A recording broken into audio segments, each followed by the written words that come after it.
रामकृष्ण माऊली. तर आज ज्या क्षणाची वाट पाहत होतो म्हणजे वारीच्या पहिल्या दिवसापासून ते वारीच्या शेवटपर्यंत म्हणजे आषाढी एकादशीची, का तर वारी संपण्याचं पण दुःख असतं आणि वारी झालेल्याचा आनंद असतो, कारण आपण आपल्या भगवंताला मिळतो. म्हणजे की त्यांना डोळे भरून पाहतो आपण. पंढरपूरला जातो आणि चंद्रभागामध्ये स्नान करून आपण आपल्या विठ्ठलाला पाहतो डोळे भरून. तर त्याचाही आनंद असतो. तर आम्ही फार लांब नव्हतो, आमच्या इथल्याच मंदिरामध्ये गेलो होतो, त्याच्यासाठीच मी रेडी झाले होते.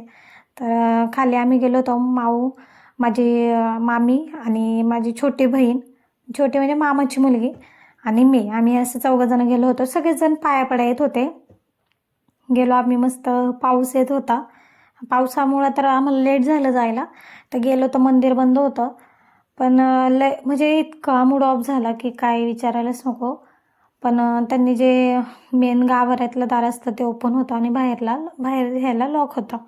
तर मी तर तिथून हल्लीच नाही, मी तिथेच बघत बसले. इतका छान देखावा केला होता. आणि त्या गोडुलीचा फोटोशूट करायला गेलो होतो. म्हणजे फ्रेंडची मुलगी आहे, तिचा फोटोशूट करायला मी तिला छान रुक्मिणी बनवलं होतं. आता ती जेवणाला लागले. तर संध्याकाळी आई आणि मामा यायचे होते, मग त्याच्यासाठी आमटी केली होती आणि बटाट्याची भाजी केली होती. आणि येताना त्यांना भगर आणायला लावली होती, की नाही का भगर आणा, मग भात करता येईन. आणि मग म्हणजे आम्ही पाऊस येत होता, छत्री घेऊन गेलो होतो मंदिरामध्ये.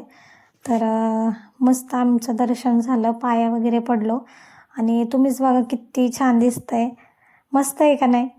एकदम डोळे किती म्हणजे किती डोळ्यांमध्ये भरून घ्यावं कमीच आहे, इतकं सुंदर वाटत होतं ना. नंतर ना मग भजन बघितलं थोडंसं.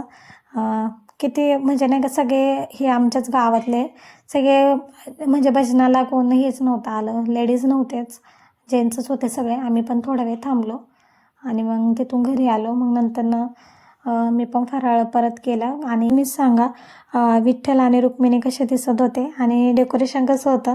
काका भेटले होते, ते काकांना पण भेटलो. काका म्हणले तरी डेकोरेशन कसं वाटलं पोरींना, मला एकच नंबर झाले काका.